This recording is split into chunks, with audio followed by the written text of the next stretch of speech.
എന്താണ് ശ്രീകൃഷ്ണ ചിത്രങ്ങൾ വീട്ടിൽ വെച്ചാലുള്ള ഉപയോഗം? മഹാവിഷ്ണുവിന്റെ ദശാവതാരങ്ങളിൽ 9ാമത്തെ അവതാരമാണ് ഭഗവാൻ ശ്രീകൃഷ്ണൻ.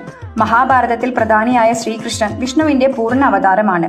ഭൂമിദേവിയുടെ അഭ്യർത്ഥന പ്രകാരം ലോകത്തെ ശുദ്ധീകരിച്ചു ധർമ്മം പുനഃസ്ഥാപിക്കുകയാണ് വിഷ്ണു ഭഗവാൻ കൃഷ്ണനായി അവതരിച്ചത്. ഹൈന്ദവ വിശ്വാസ പ്രകാരം ഭഗവാൻ കൃഷ്ണന് അനേകം രൂപങ്ങളുണ്ട്.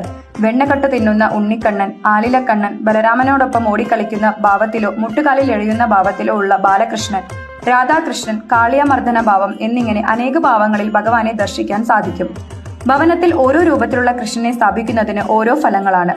വെണ്ണക്കട്ടു തിന്നുന്ന കണ്ണൻ സന്താന സൗഭാഗ്യത്തിന്, ആലില കണ്ണൻ സന്താന അരിഷ്ടത നീക്കാൻ, അകിട്ടിൽ നിന്നും പാൽ കുടിക്കുന്ന കണ്ണൻ സന്താനങ്ങളുടെ ആരോഗ്യത്തിന്, ഓടക്കുഴൽ ഊതുന്ന കണ്ണൻ കുടുംബ ഐക്യത്തിനും കലഹം ഒഴിവാക്കുവാനും, രാധാകൃഷ്ണൻ ദാമ്പത്യ ഭദ്രതയ്ക്ക്, കാളിയമർദ്ദനം ശത്രുദോഷം മാറാനും സർപ്പദോഷ നിവാരണത്തിനും, ഗോവർദ്ധനധാരി ദുരിതങ്ങളിൽ നിന്ന് മോചനം, പ്രതിസന്ധികളെ തരണം ചെയ്യാനും, രുക്മണി സ്വയംവരം മംഗല്യഭാഗ്യത്തിന്, കുചേലകൃഷ്ണൻ ദാരിദ്ര്യം ഉണ്ടാവാതിരിക്കാനും ഋണമുക്തിക്കും സുഹൃത് ബന്ധങ്ങൾ നിലനിർത്താനും, പാർത്ഥസാരഥി ജ്ഞാന പുരോഗതിക്കും ശത്രുനാശത്തിനും, ഗുരുവായൂരപ്പൻ സർവ്വ ഐശ്വര്യത്തിനും, സുദർശന രൂപം ശത്രുനിഗ്രഹം, ലക്ഷ്മി നാരായണ രൂപം കുടുംബ ഐശ്വര്യത്തിനും കുടുംബത്തിൽ സന്തോഷം നിലനിർത്തുവാനും വേണ്ടി.